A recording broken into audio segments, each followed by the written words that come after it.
megahertz worth of bandwidth to play with in Australia. I can tell you that's a big chunk of bandwidth. Until I give you some context, 26.65 megahertz isn't likely something that you can picture. You might think of things as being pretty crowded.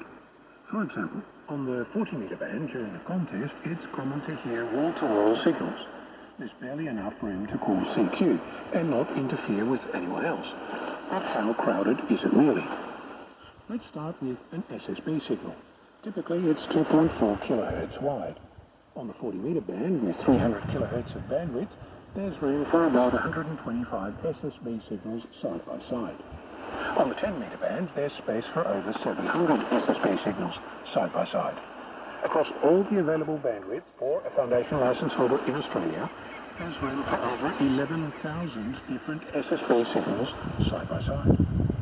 While we're on the subject of crowding, there's talk about the massive influx of FT8. Some call it a scourge.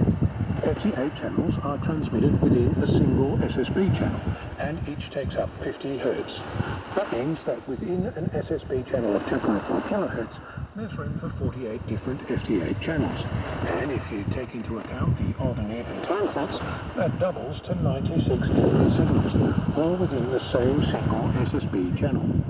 So, while FT8 is popular and growing, let's not get too excited about how much space it's taking up. From the perspective of an Australian foundation license holder, it's taking up exactly 6 separate SSB slots.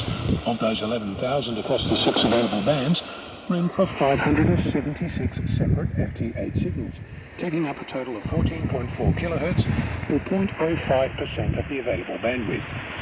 Let's look at this another way. Of the 26.65 megahertz available bandwidth, 20 megahertz is from the 70 centimeter band alone. That means that all the other bands put together fit inside the 70 centimeter band 3 times over.